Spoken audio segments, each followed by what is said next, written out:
오늘 함께 볼 하나님의 말씀은 사도행전 16장 11절에서 15절까지 말씀입니다. 제가 성경으로 신약 215페이지쯤에 있습니다.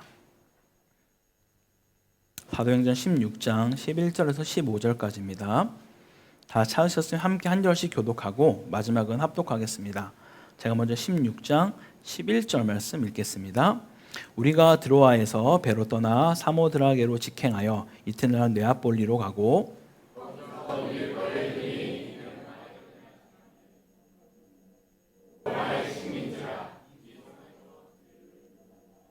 안식일에 우리가 기도할 곳이 있을까 하여 문밖 강가에 나가 거기 앉아서 모인 여자들에게 말하는데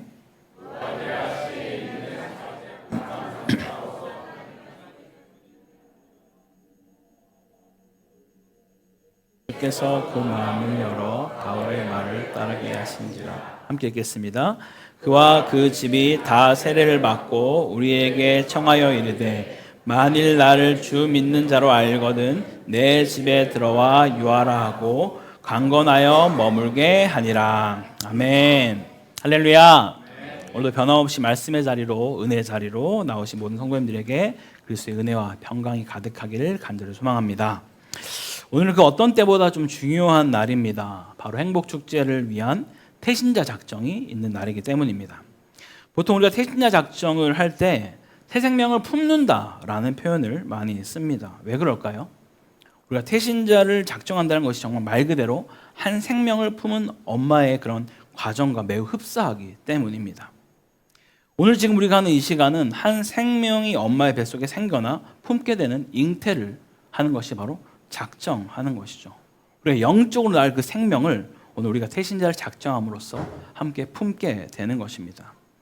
그럼 그 대상자를 정했으면 바로 실행해서 그 사람을 데려오면 되지 않겠는가라고 물어볼 수 있습니다. 왜 굳이 이 2달이라는 시간을 기다려야만 하는가를 생각할 수 있겠죠.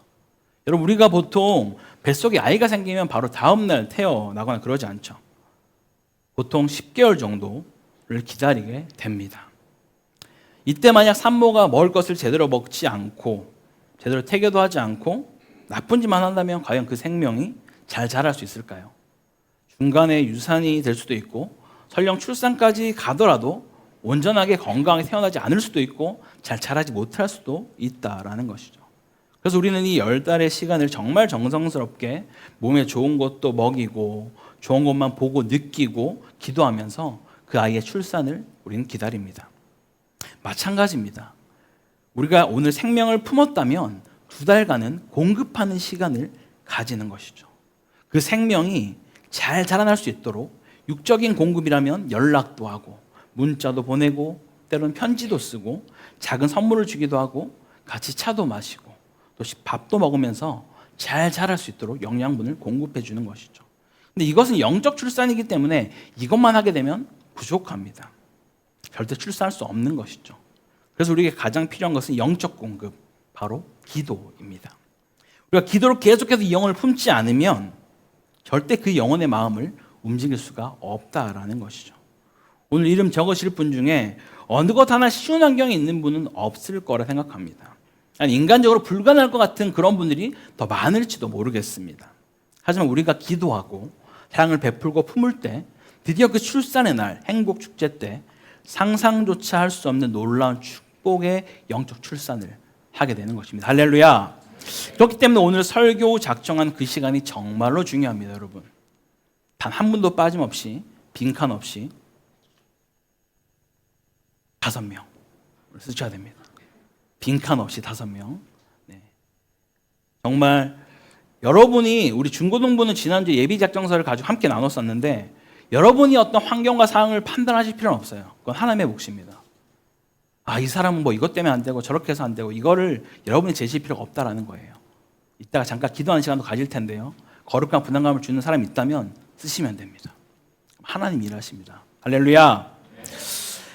네, 그래서 이런 마음으로 행복축제가 진행되는 동안 잠시 창세기는 접어두고 주제에 맞는 말씀으로 같이 여러분에게 설교를 전하려고 하는데요. 우리 주변에는 항상 2부류의 사람들이 있는 것 같습니다. 첫 번째 부류는 말은 정말 누구보다 잘하는데 결국 행동으로 옮기지 않는 그런 사람이 있습니다. 대부분 좀 꺼려하고 싫어하는 사람이겠죠. 반면 작은 것이라도 말한 대로 성실하게 그 일들을 감당하고 실천하는 사람이 있습니다. 우리는 어떤 사람을 더 신뢰하고 의지할까요? 아마도 후자일 것입니다. 그런데 신앙도 마찬가지라는 사실 여러분 아십니까? 하나님께서 우리에게 말씀하실 때 그 말씀을 듣고 그냥 인정하는 것을 멈추는 것을 결코 원하지 않으신다라는 거예요. 정말 겨자씨만한 믿음이 있다라면 그 믿음대로 순종하는 그 삶을 원하신다라는 거예요. 우리가 너무 잘 아는 사무엘이 사울에게 했던 그 말을 기억하십니까? 순종이 제사보다 낫다. 하나님께서 기뻐하시는 것은 겉으로 드러나는 종교적 행위가 아니라 그분의 말씀을 들었다라면 그대로 따르는 순종의 삶을 기뻐하신다라는 것이죠. 오늘 본문에도 그렇게 하나님의 말씀을 있는 그대로 순종하며 따라가는 사람이 나옵니다. 그리고 그렇게 순종하며 나아갔을 때 주께서 예비한 한 영혼을 만나게 하시는 것이죠. 오늘 이 말씀을 통해서 하나님이 어떻게 예비하신 영혼을 만나게 하시며 구원의 역사를 펼쳐가시는지 같이 살펴보겠습니다. 오늘 본문의 시작인 11, 12절을 보게 되면 현재 바울이 처해 있는 상황과 어떤 곳에 그가 지금 가고 있는지를 설명해 주고 있습니다. 이전에 바울이 이 16절 앞부분에서 아시아에서 말씀을 전하지 못하게 성령께서 막았습니다. 그리고 비두니아로 가려고 하는데 다시 한번 예수의 영이 가지 않도록 허락하지 않습니다. 그러면서 드로아에서 환상을 보게 되는데 마게도냐로 그 사람들이 건너 우리를 도우라라고 말하는 것을 보게 하죠. 그리고 곧장 바울의 일행은 마게도냐로 떠나게 됩니다. 근데 드로아에서 이 마게도냐까지 가는 그 당시 범선으로는 약 5일 정도가 소요되었다고 해요. 그래서 바로 가지 못하고 중간에 한번 기항을 해서 쉬었다 갔습니다. 그것이 어디냐면 오늘 본문에 나온 사모드라게라는 섬입니다. 그리고 하루를 자고 바로 네아폴리로 갔다고 설명하고 있는 것이죠. 네아폴리에 도착한 바울은 약 14km 정도 떨어져 있는 그 빌립보로 바로 또 가게 됩니다. 빌립보에 대해 성경은 오늘 어떻게 설명하고 있습니까? 마게도니아 지방의 첫 성이요 로마의 식민지다 라고 설명하죠. 여기서 말하는 첫 성이라는 말은 어떤 수도의 개념이나 가장 크다라는 의미를 뜻하기보다는 지리적으로, 상업적으로, 역사적으로 중요한 도시가 바로 빌립보다라는 강조를 하는 것입니다. 여튼 바울은 지금 성령께서 말씀하시고 하나님이 가라고 명하신 대로 뒤도 돌아보지 않고 그냥 순종했다라는 것이죠. 묻고지고 따지지도 않습니다. 그냥 주님이 말씀하신 대로 내가 나아갑니다 라고 그는 순종한 것이죠. 여기서 우리는 믿음에 대해 다시 한번 살펴볼 수 있습니다. 우리가 자주 착각하는 것 중에 하나가 믿음은 그냥 동의며 인정이라고 생각할 때가 있습니다. 결코 우리는 지적 동의를 믿음이라고 말하지 않습니다. 예수 안 믿는 사람들도 지적 동의는 정말 많이 합니다. 나 그렇게 한 거 나도 인정해? 오케이. 사실이겠지. 라고 말한다고 그가 믿는 것은 아닙니다. 우리에게 그런 믿음은 반쪽짜리 믿음인 것이죠. 그래서 놀라운 사실이 있는데요. 이런 믿음의 행동을 하고 실천했던 이 지역이 어떤 곳인지 여러분 아십니까? 이 바울이 갔던 이 믿음을 실천했던 지역이 정말 자기의 믿음을 발현할 수 있을 만큼의 어떤 격리되어 있고 예수를 믿을 만한 어떤 정말 준비된 자들이 모여있는 그런 장소로 나아갔던 것이 아니었습니다. 아까 이야기했던 이 사모드라게라는 그 섬은 그 주민들에게는 포세이돈 섬이라고 불리어졌습니다. 왜냐하면 거대한 신전이 그곳에 있었기 때문입니다. 그때 당시 그 거대한 신전에서 가져온 그런 모든 조각들을 모아서 만든 조각상이 지금도 루브르 박물관에 사모드라게의 승리 여신상으로 존재하고 있습니다. 물론 바울도 이 여신상을 그때 보았을 겁니다. 그렇다면 빌립보는 어땠을까요? 혹시 터키 지역에 성지순례를 다녀오신 분이 계십니까? 지금도 이곳들은 꽤 잘 보존되어 있습니다. 저도 한번 가보았는데요. 근데 아직까지도 그때 그 상황들이 얼마나 타락했는지를 보여주고 있습니다. 로마의 식민지자 전략적 요충지인 이곳, 단순히 유대인이 적게 사는 도시가 아니라 로마 황제를 정말 신처럼 떠받들어야만 하는, 그것을 어기면 목숨 내어놓아야 하는 그런 곳이었고 각종 우상 숭배와 도덕적 타락이 만연했던 것이 바로 이 빌립보 성이었습니다. 우리가 잘 아는 두란노 서원, 우리가 많이 얘기하죠. 책방 이름 두란노 서원도 있죠. 그 서원 바로 앞에 바로 사치장가가 있습니다. 그 당시에 이 신전 안에서 가장 성행했던 것이 무엇입니까? 사제와 신도들의 난잡한 그런 성행위를 계속했던 것이 바로 이 지역이었던 것이죠. 지금 우리가 사는 이곳 코타도 우상 숭배를 하고 이슬람 세력이 가득한 곳이지만 빌립보만큼은 아니었을지도 모르겠습니다.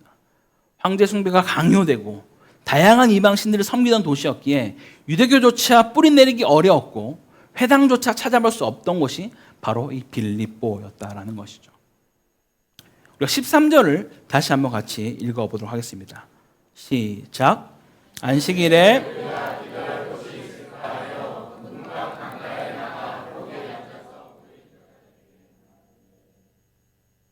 그럼 보이십니까? 안식일이지만 기도할 곳이 없어서 찾아 나섰다라고 되어 있어요.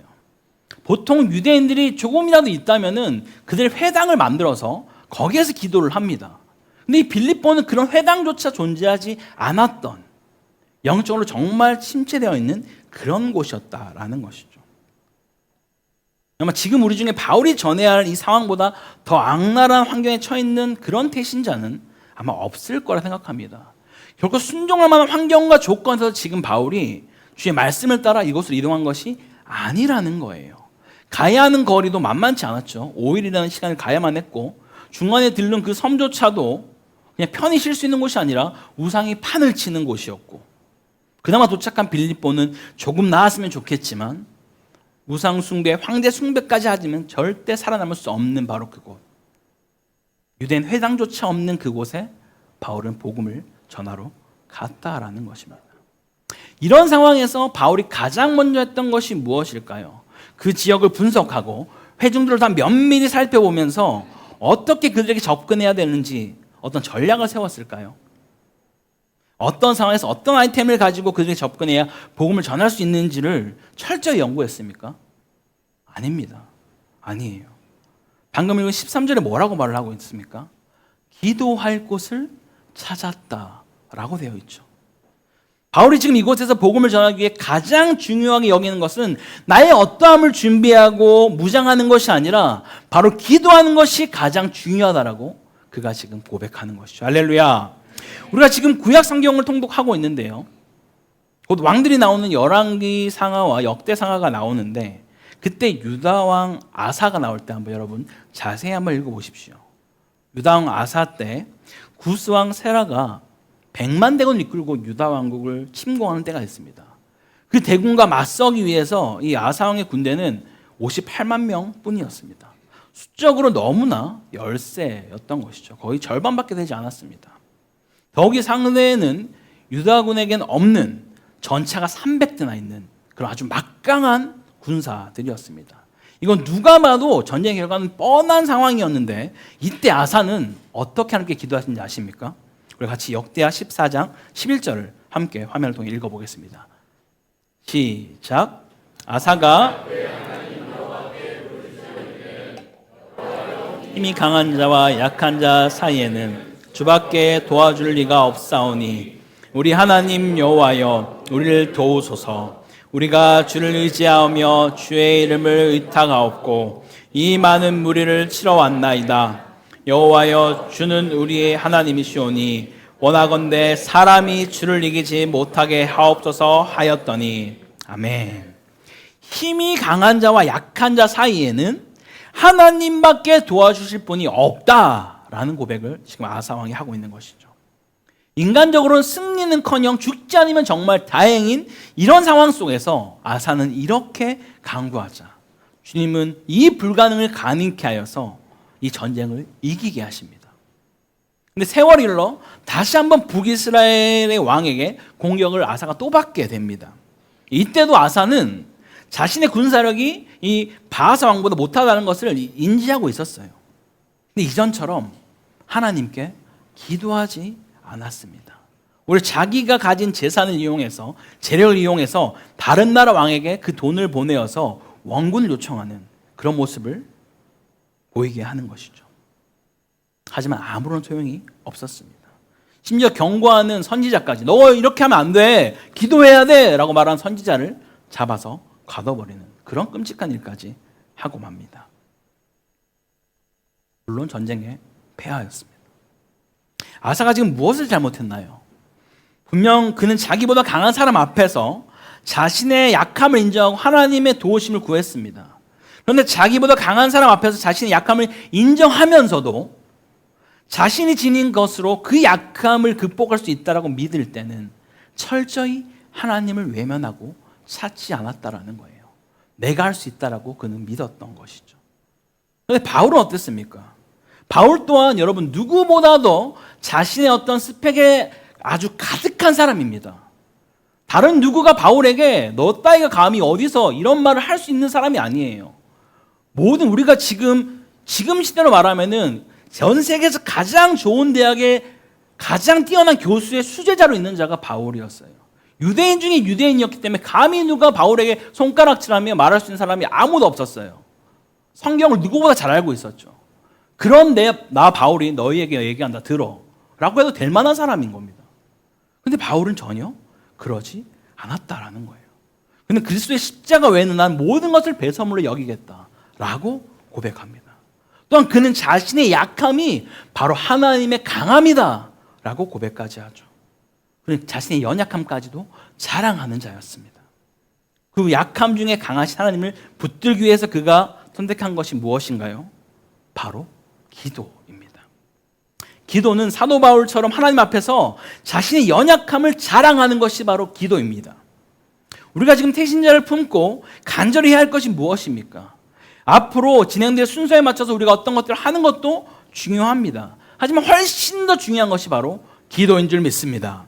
기도는 어떤 상황에서도 굴하지 않고 그리스도인으로서 강인한 그 삶을 살 수 있는 원동력이 이 세상에 있는 것이 아니라 하나님께 있음을 고백하는 것이 바로 기도인 것이죠. 기도는 인간의 생각은 도저히 불가능해 보이고 어려워 보이지만 그런 상황 속에도 일하시는 그 주님을 믿고 신뢰하는 것이 기도인 줄 믿습니다. 주님 앞에 여러분의 약함을 자랑하십시오. 도무지 나의 힘으로는, 나의 능력과 지혜로는 주님 그 사람을 데려올 수가 없습니다. 주님. 그렇게 여러분 주님 앞에 인정하시면 됩니다. 이럴 때 바로 우리 주님께서 강력하게 역사하실 줄 믿습니다. 여기서는 어떤 강력한 역사가 일어났을까요? 우리 14절을 같이 한번 읽어보겠습니다. 시작. 두아디라시에 있는 하나님을 섬기는 루디아라 하는 한 여자가 말을 듣고 있을 때 주께서 그 마음을 열어 바울의 말을 따르게 하신지라. 아멘. 여기 이 루디아 집 옆에 있는 이 시내는 뭐 그렇게 넓은 시내가 아닙니다. 빨레라는 그런 시내가 아직도 보존되어 있습니다. 루디아 교회 가시면 정말 예뻐요. 그 안에서 찬양할 때 울림이 정말 좋습니다. 그 시내가에 많은 여인들이 빨래를 하기 위해서 나와 있었을 겁니다. 그리고 그 모든 이들에게 바울을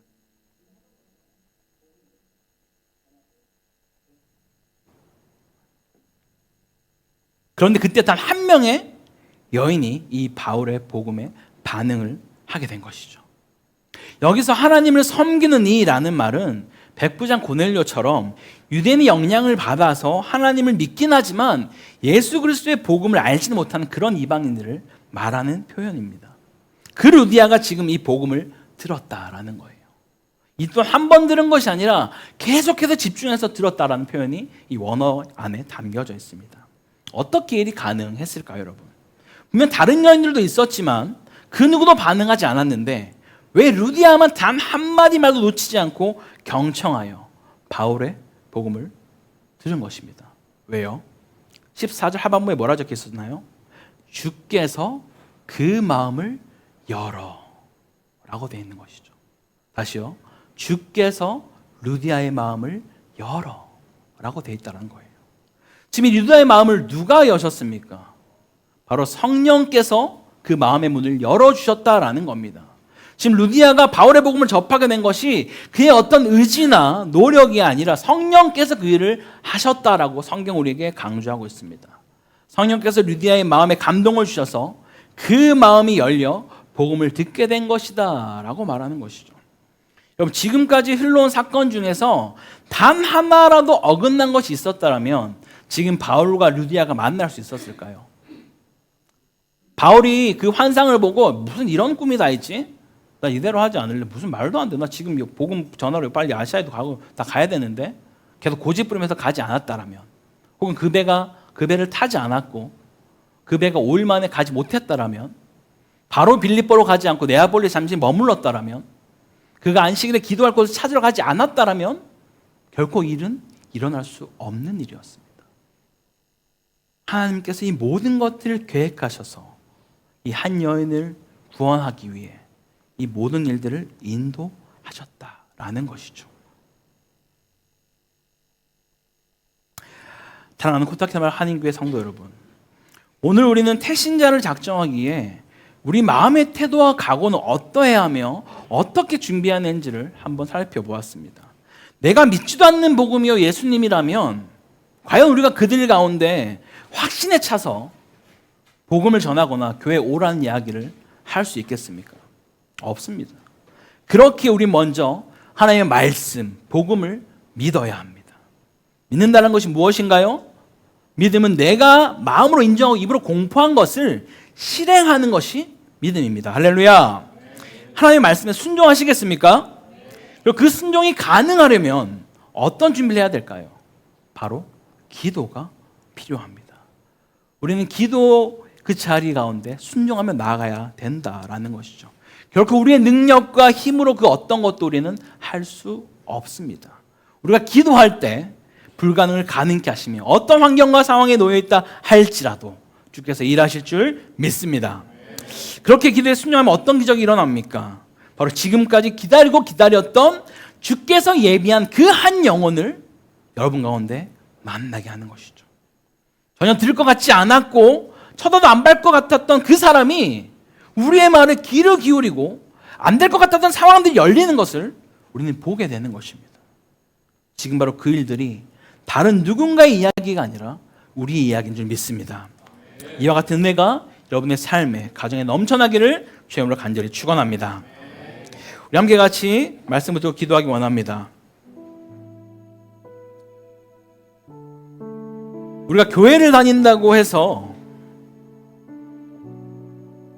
온전히 하나님을 믿는 것이 아닙니다. 사단이 가장 우리에게 많이 공격하는 것 중에 하나는 그냥 형식적으로 매 주마다 아무런 믿음 없이 교회에 오게끔 만들어버리죠. 하지만 정작 내 믿음을 드러내야 할 그때 내 안에 믿음 없음을 보게 하여서 좌절하고 넘어지게 만드는 때가 참 많습니다. 다시 한번 우리가 오늘 이 말씀을 통하여서 과연 나는 하나님의 말씀을 지적인 동의가 아니라 정말 마음으로 믿어서 내 삶에서 그 말씀대로 살아내고 있는가를 점검하게 해달라고 같이 기도합시다. 너 그 말씀을 신뢰한다라면 우리가 기도로 준비하는 자, 기도로 살아내는 자가 되기 원합니다. 우리가 기도를 한다라는 것은 주님 나는 할 수 없습니다, 주님만이 하실 수 있습니다라고 인정하는 행위입니다. 그렇게 함께 주님 앞에 기도하기 원합니다. 그럴 때 주께서 예비하고 작정한 그 영혼들을 주님 만날 것을 기대합니다.